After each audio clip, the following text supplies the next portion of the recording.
नमस्कार दर्शकों, मैं अनुराग सक्सेना अपने चैनल शाश्वत ज्योतिष में आप सभी का स्वागत करता हूं। दर्शकों, आज हम चर्चा करेंगे अष्टकूट मिलान के 7वें बिंदु जिसका नाम है भकुट। 7वां पॉइंट है भकुट। इसे आप लोगों को थोड़ा अच्छे से समझना होगा। इसमें जो कुल अंक दिए जाते हैं, इसके जो कुल अंक हैं वो है 7। 7वां पॉइंट है और कुल अंक दिए जाते हैं 7। और इसमें संभावित अंक कितने हैं, कितने कितने अंक मिल सकते हैं? 7 और 0। यदि भकुट मिल रहा है तो पूरे पूरे 7 अंक दिए जाएंगे, और यदि भकुट नहीं मिल रहा है तो फिर 0 अंक दिए जाएंगे। केवल 2 ही संभावनाएं होती हैं, या तो पूरे में पूरे मिलते हैं या फिर बिल्कुल नहीं मिलते हैं। ठीक है, अब इसको निकालते कैसे ये समझिएगा। इसको निकालने के लिए बहुत सरल तरीका है इसका। जैसे मान लीजिए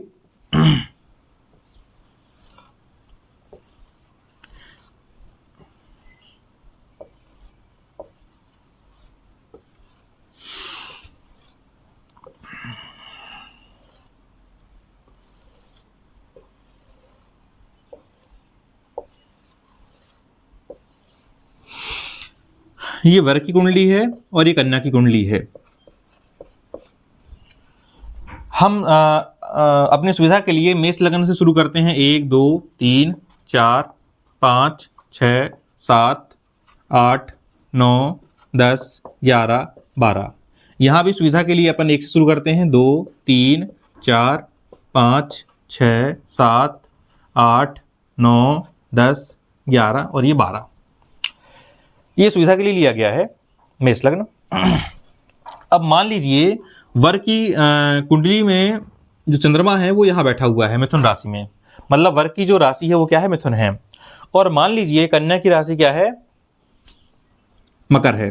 चंद्रमा यहाँ बैठा हुआ है।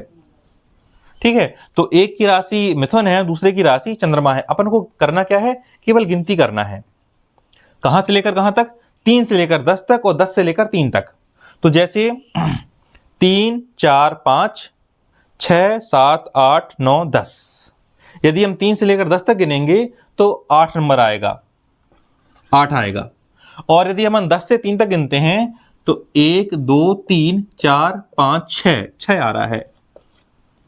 मतलब यहां पर षडाष्टक दोष बना। तो हम समझेंगे कि कितने प्रकार के भकुट होते हैं। अपन को करना केवल गिनती करना है। एक की राशि से लेकर दूसरे की राशि से, और दूसरे की राशि से लेकर पहले की राशि तक अपन को केवल गिनती करना है बस। और इसी गिनती में सब कुछ छुपा हुआ है भकुट दोष का रहस्य। तो अपन देखते हैं कि भकुट कितने प्रकार के होते हैं।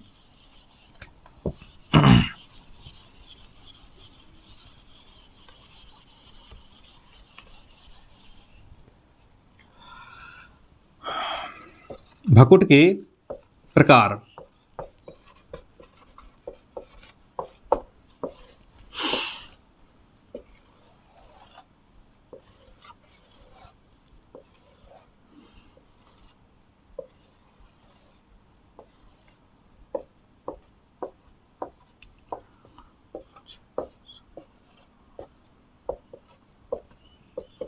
ये सुविधा के लिए मेष लग्न की कुंडली बनाई गई है। अब अपन इसके प्रकार देखते हैं कि मतलब कितने प्रकार से भकुट मिल सकता है हमें। पहला है, भकुट का पहला प्रकार है प्रथम सप्तम। प्रथम सप्तम। इस प्रथम सप्तम का मतलब क्या है कि हम मान लेते हैं सुविधा के लिए, मान लीजिए वर का चंद्रमा यहां पर है और कन्या का चंद्रमा यहां पर है। तो 1 2 3 4 5 6 7 प्रथम भाव में, और सप्तम भाव का संबंध है। प्रथम भाव और सप्तम भाव का संबंध यदि बन रहा है दोनों की राशियों में तो हम कहेंगे कि प्रथम सप्तम भकुट है यहां पर। ठीक है, इसको अपन कहते हैं प्रथम सप्तम। दूसरा है द्वितीय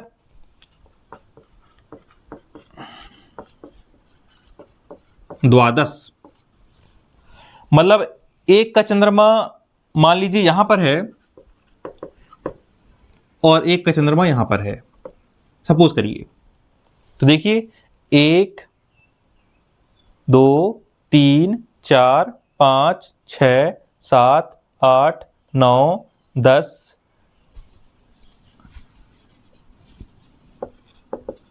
11, 12, ये 12 आ गया। और यदि अपन यहां से गिनेंगे तो 1 और 2, तो इसे अपन कहते हैं द्विद्वादश भकुट योग। ठीक है,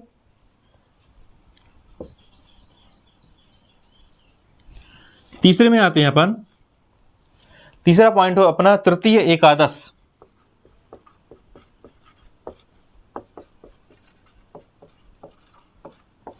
तृतीय एकादश भकुट। हम मान लेते हैं कि मान लीजिए किसी की कुंडली में चंद्रमा यहां पर बैठा है। अब यहां से गिनिए 11, 1 2 3 4 5 6 7 8 9 10 11, ये इसे कहते हैं तृतीय एकादश भकुट। अब यहां से गिनिए 1 2 3, केवल और केवल हमें गिनती करनी है। तो एक तरफ से हम गिनते हैं तो कितना आ रहा है 11, और यहां से हम गिनते हैं तो कितना आ रहा है 3। तो इसे हम कहते हैं तृतीय एकादश भकुट। चौथा है चतुर्थ दशम।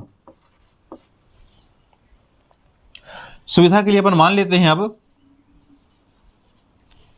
चंद्रमा कहां है, यहां बैठा है मान लीजिए चंद्रमा। ठीक है, तो यहां से 10 करके गिनिए 1 2 3 4 5 6 7 8 9 10।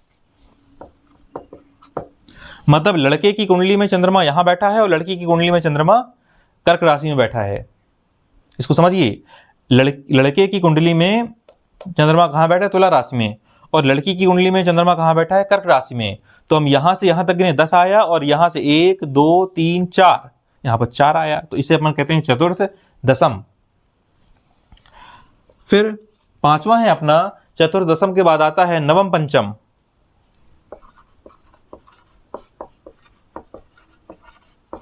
नवम पंचम। अब मान लीजिए वर की कुंडली में चंद्रमा धनु राशि में बैठा है। तो यहां से गिनिए 9 1 2 3 4 5 6 7 8 9। कन्या की कुंडली में चंद्रमा यहां बैठा हुआ है, ये वर की राशि है और ये कन्या की राशि है। तो इसे हम कहते हैं नवम पंचम का योग। अगला है षडाष्टक, जो कि सबसे खतरनाक भकुट दोष माना जाता है।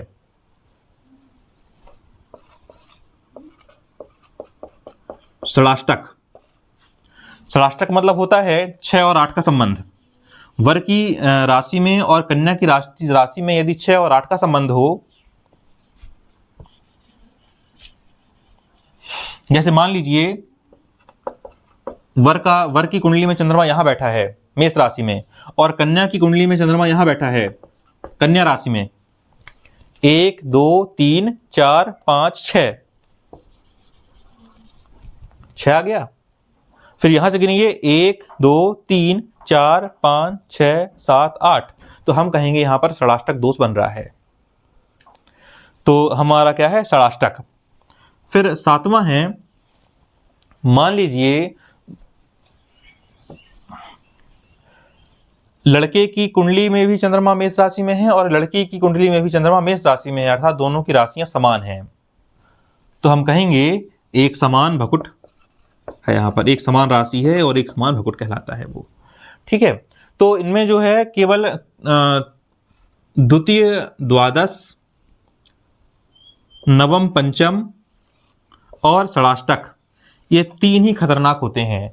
आज हम इन्हीं तीनों पर विशेष चर्चा करेंगे, क्योंकि जब द्विद्वादश योग बनता है तो 0 अंक मिलते हैं, जब नवम पंचम का योग बनता है तो 0 अंक मिलते हैं, और जब षडाष्टक योग बनता है तब 0 अंक मिलते हैं। अन्यथा किस में यहां पर भी 7 में 7 अंक मिल जाएंगे, यहां भी 7 में 7 अंक, यहां भी 7 में 7 अंक, और यहां भी 7 में 7 अंक दे दिए जाते हैं।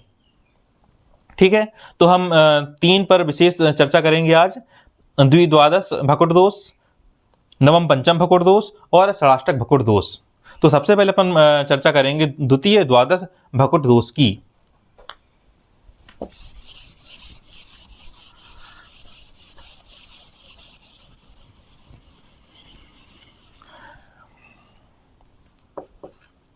द्वि द्वादश भकुट दोष। अब ये जो द्विद्वादश भकुट दोष है, यदि अपन एक कुंडली देखें,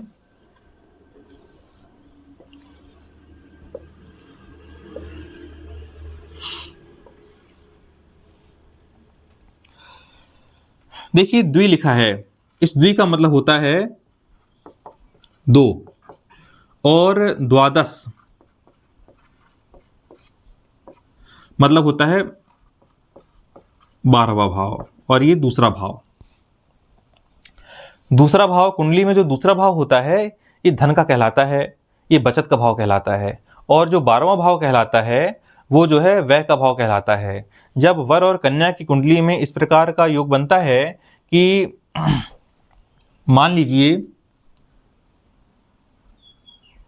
एक यहां पर और एक यहां पर हो, एक की कुंडली में चंद्रमा यहां पर हो, दूसरी कुंडली में चंद्रमा यहां पर हो, या एक की कुंडली में चंद्रमा यहां पर हो, दूसरे के में यहां पर हो, मतलब आगे पीछे हो चंद्रमा राशि में, तो वहां पर द्विद्वादश भकुट दोष बनता है। और ये देखा गया है कि पति पत्नी के बीच धन को लेकर खींचतान मची रहती है, धन को लेकर इनके बीच विवाद होते रहते हैं, क्योंकि एक ज़्यादा खर्चीला होता है और दूसरा बचत करना चाहता है, और इस चक्कर में दोनों के बीच जो है तकरार होती रहती है। अब इसमें अशुभ द्विद्वादश कौन से हैं और शुभ द्विद्वादश कौन से हैं?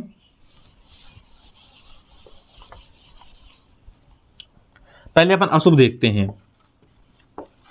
अशुभ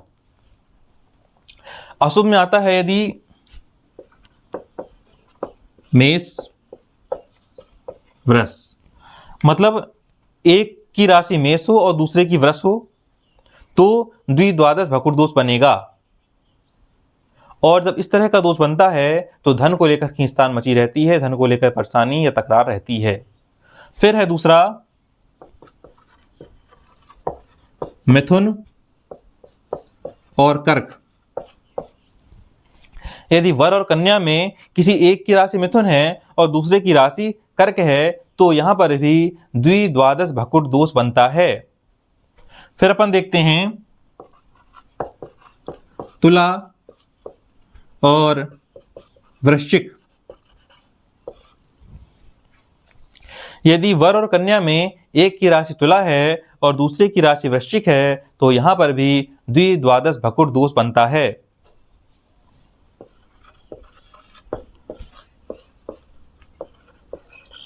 फिर देखिए एक की राशि धनु होगी और दूसरे की मकर होगी तो यहां पर भी द्विद्वादश भकुट दोष बना।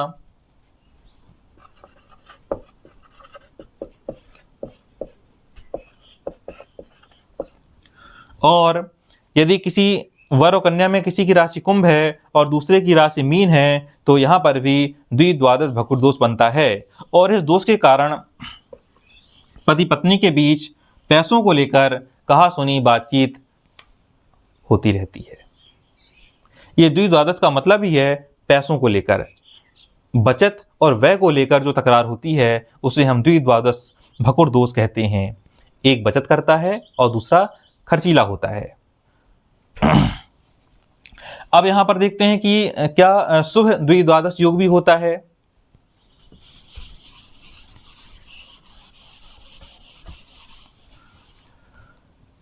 कभी कभी द्विद्वादश योग तो बनता है लेकिन ये शुभ होते हैं। कैसे होते हैं? मान लीजिए एक की राशि मेष है और दूसरे की राशि मीन है।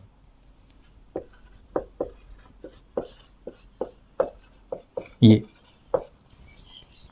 यदि वर और कन्या में किसी एक की राशि मेष हो और दूसरे की मीन हो तो हम कहेंगे यहां पर द्विद्वादश भकुट दोष तो बन रहा है पर यह शुभ है, ये किसी प्रकार का नुकसान नहीं करेगा।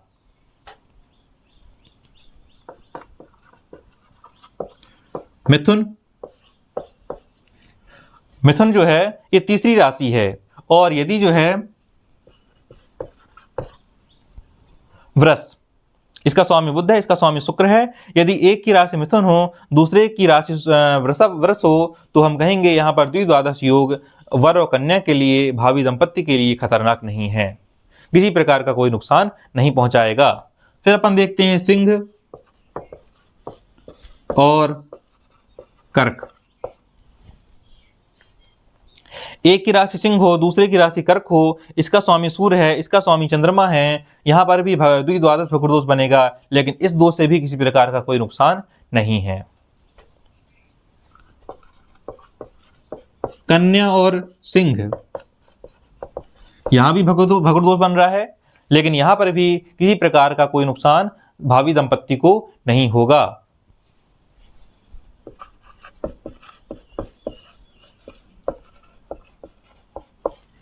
यहां भी देखिए, एक की राशि तुला हो, दूसरे की राशि कन्या हो, तो भी इस भकुर दोष से कोई नुकसान नहीं होगा।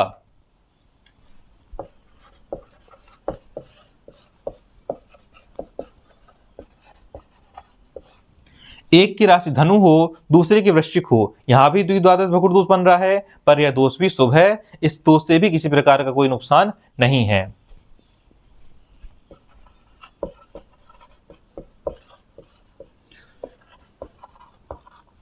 अगला है, एक की राशि कुंभ है, दूसरे की राशि मकर है, तो इस दोष द्विद्वादश योग से भी किसी प्रकार का कोई नुकसान भावी दंपत्ति को नहीं होगा। तो हमने देखा कि शुभ द्विद्वादश योग भी होते हैं और अशुभ द्विद्वादश योग भी होता है। यदि अशुभ द्विद्वादश योग बन रहा है तो निश्चित रूप से धन को लेकर पति पत्नी के बीच तकरार खींचतान रहेगी। अब अपन आते हैं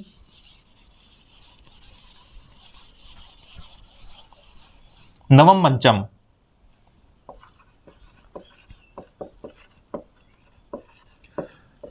भकुर दोष। देखिए, कुंडली का जो नौवां भाव होता है वो भाग्य का होता है, और ये जो पंचम भाव होता है ये प्रेम का होता है, ये संतान का होता है। तो जब वर और कन्या के बीच कुंडली मिलान में, अष्टकूट मिलान में नवम पंचम भकुर दोष बनता है, तो कहीं ना कहीं ये देखा जाएगा कि दंपत्ति को, पति पत्नी को कहीं ना कहीं भाग्य में परेशानी होगी, भाग्य में रुकावट आएगी, कहीं ना कहीं उन दोनों के बीच प्रेम में कमी आएगी, और उनको संतान पक्ष को लेकर भी कुछ समस्याओं का सामना करना पड़ सकता है। प्रेम और संतान के लिए कुंडली के पंचम भाव की विस्तृत विवेचना की जानी चाहिए, लेकिन फिर भी हम अष्टकूट मिलान में नवम पंचम भकुर दोष से भी इसके बारे में एक अनुमान लगा सकते हैं और इसका भी प्रेडिक्शन कर सकते हैं। तो अपन देखते हैं नवम पंचम भकुर दोष। इसमें भी कुछ अच्छे होते हैं, कुछ शुभ होते हैं और कुछ अशुभ होते हैं। तो सबसे पहले अपन अशुभ देखते हैं। अशुभ अशुभ नवम पंचम योग कब बनता है? मान लीजिए किसी एक की राशि मिथुन है, वर और कन्या में किसी एक की राशि मिथुन है और दूसरे की राशि कुंभ है। वर और कन्या में किसी एक की राशि मिथुन है, दूसरे की राशि कुंभ है, तो यहां पर नवम पंचम का भकुर दोष बन रहा है। तो हम कह सकते हैं कि यहां पर नवम पंचम भकुर दोष से संबंधित समस्याओं का सामना दंपत्ति को करना पड़ सकता है।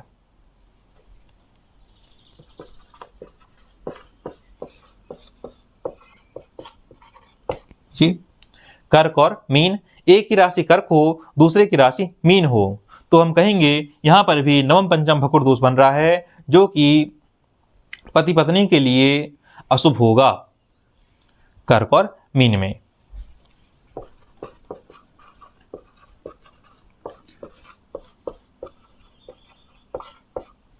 वृश्चिक और कर्क, यदि वर और कन्या में एक की राशि वृश्चिक है, दूसरे की राशि कर्क है, तो यहां पर भी इस दोष की अशुभता का सामना करना पड़ सकता है।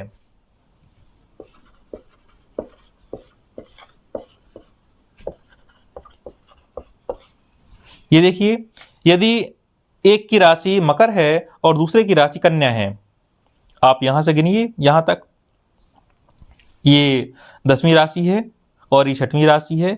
10, 11, 12, 1, 2, 3, 4, 10, 11, 12, 1, 2, 3, 4, 5, 6, नवम, ये 9वीं आएगी। आप यहां से गिनोगे तो 9वीं राशि है, और आप यहां से गिनोगे तो ये 5वीं राशि है। तो यहां पर भी नवम पंचम का भकुर दोष बन रहा है, और जब इस तरह का दोष सामने आएगा तो निश्चित रूप से नवम पंचम से संबंधित परेशानियां सामने आएंगी जीवन में। अब हम देखते हैं शुभ।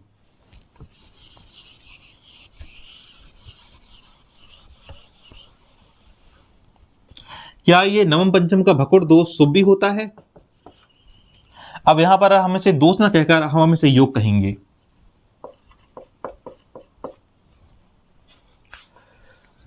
तो हम देखते हैं कि नवम पंचम का जो भकुट है वो हमारे लिए शुभ फलदायी भी होता है। कब? जब एक की राशि मेष हो और दूसरे की सिंह हो।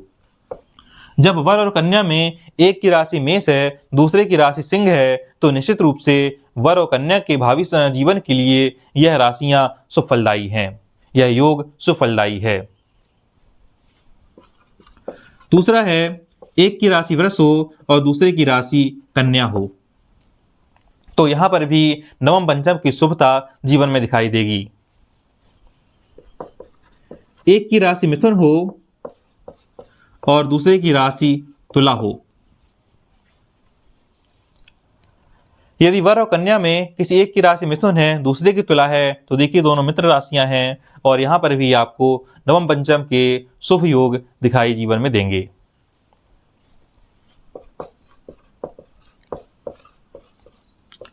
सिंह और धनु, गिनिए यहां से कि ये पांचवी राशि है।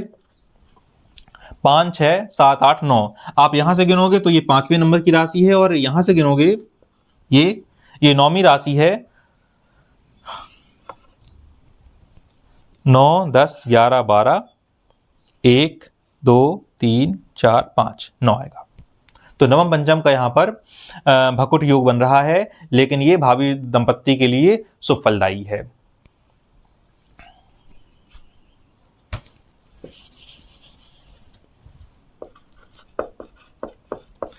तुला और कुंभ, यदि एक की राशि तुला है और दूसरे की राशि कुंभ है, तो भी यह योग वर और कन्या के लिए भावी जीवन के लिए सुफलदायी है।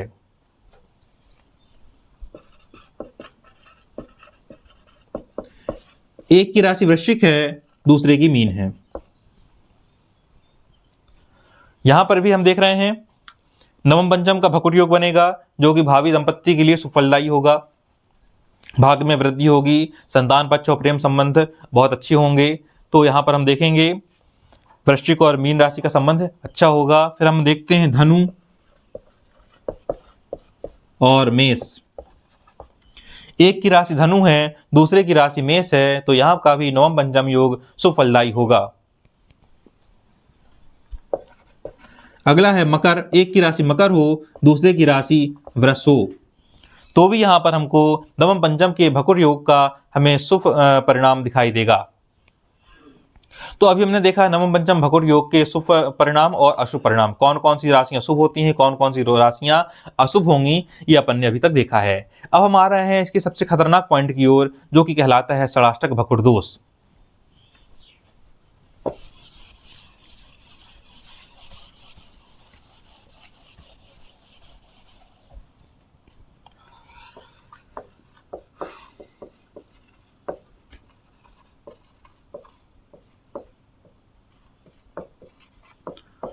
षडाष्टक भकुट दोष मतलब 6 और 8 का संबंध। कुंडली का जो छठवां भाव है, कुंडली का जो छठवां भाव होता है, ये रोग का होता है, ये ऋण का होता है, ये शत्रु का भाव होता है, रिपु का भाव होता है ये। और जो 8वां भाव है, ये मृत्यु का भाव है। तो जब पति और पत्नी के बीच या वर और कन्या के बीच 6 और उनकी राशियों में 6 और 8 का संबंध बनता है, तो यहाँ पर हम इसे बहुत ही खतरनाक योग कहेंगे। यह मिलान बहुत ही अनिष्टकारी है उनके लिए। यह इतना अशुभ है कि हम इसके बारे में ये तक कह सकते हैं कि उनके बीच उनको अपने जीवन में रोग का सामना करना पड़ेगा। उनको विवाह के बाद अनेक प्रकार के ऋण शत्रु का सामना करना पड़ेगा। यहाँ तक कि उनकी मृत्यु भी हो सकती है, मृत्यु हत्या के रूप में भी हो सकती है, या मृत्यु आत्महत्या के रूप में भी हो सकती है। पति पत्नी दोनों ही कहीं ना कहीं रोग से परेशान रहेंगे। तो ये चीज़ें जो हैं हम इस दोष में देखने को मिल सकता है हमें, इस दोष के कारण।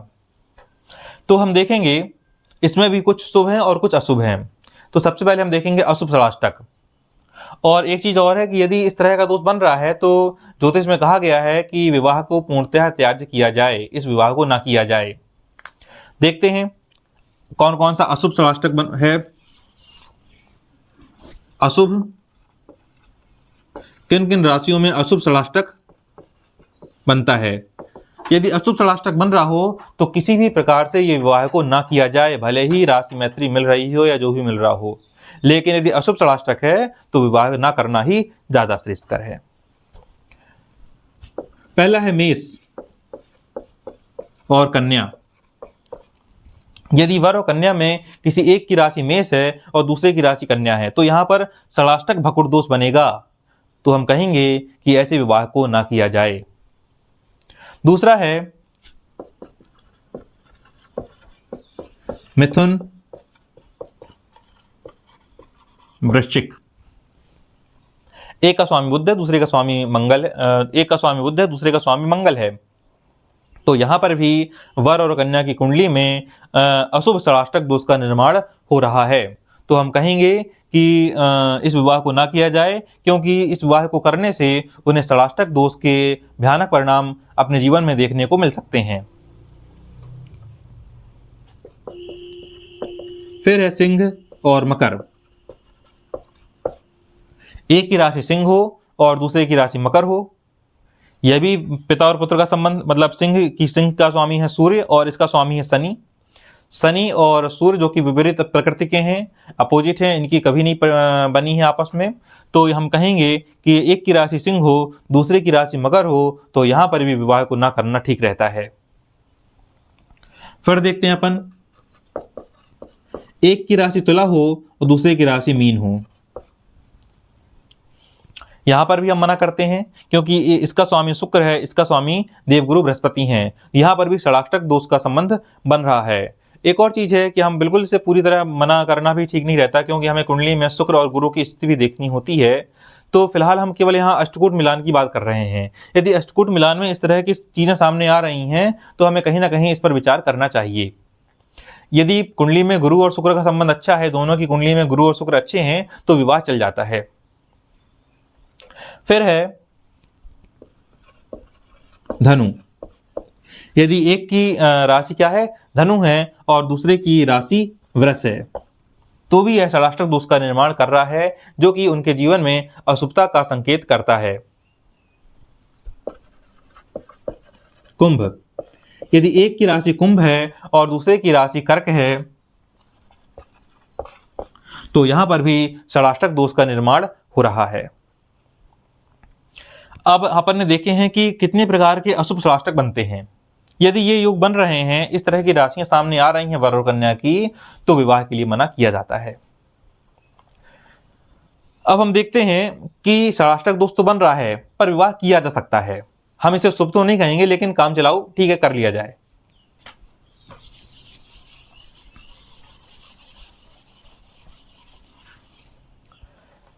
तो पहला है मेष और वृश्चिक। यदि एक की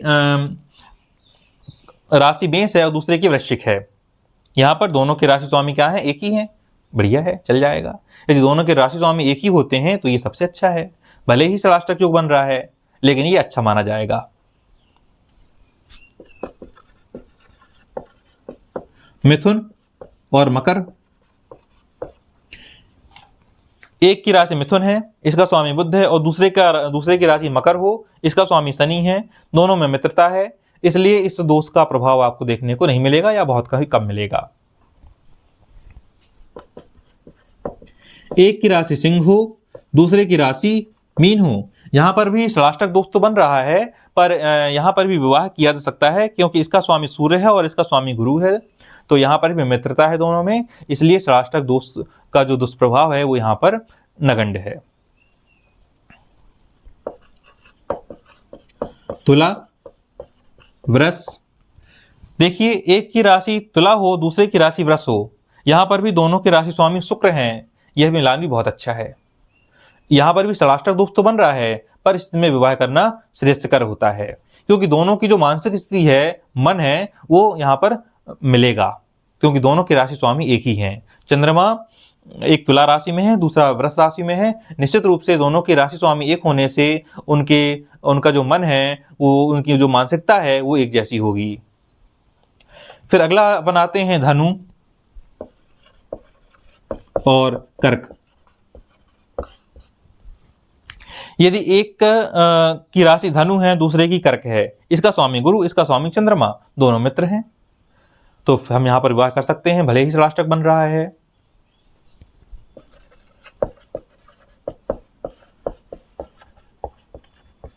फिर देखिए, एक की राशि कुंभ है और दूसरे की राशि कन्या हो, तो यहां पर भी विवाह किया सकता है, यहां पर भी षष्टक योग बन रहा है, लेकिन इन दोनों में मित्रता होने के कारण, इसका स्वामी शनि है, इसका स्वामी बुध है, इन दोनों में मित्रता होने के कारण इस योग का प्रभाव, इस दोष का प्रभाव आपको देखने को नहीं मिलेगा।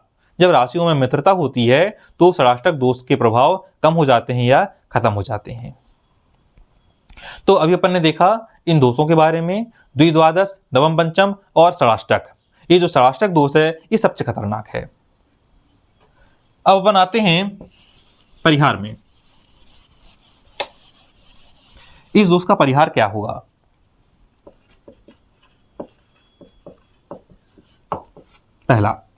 पहला परिहार है, यदि दोनों के राशि स्वामी एक ही हों, जैसे कि अपने देखा तुला और वृष, मेष और वृश्चिक, यदि इस प्रकार की राशियां हों, मतलब दोनों के राशि स्वामी एक ही ग्रह हों,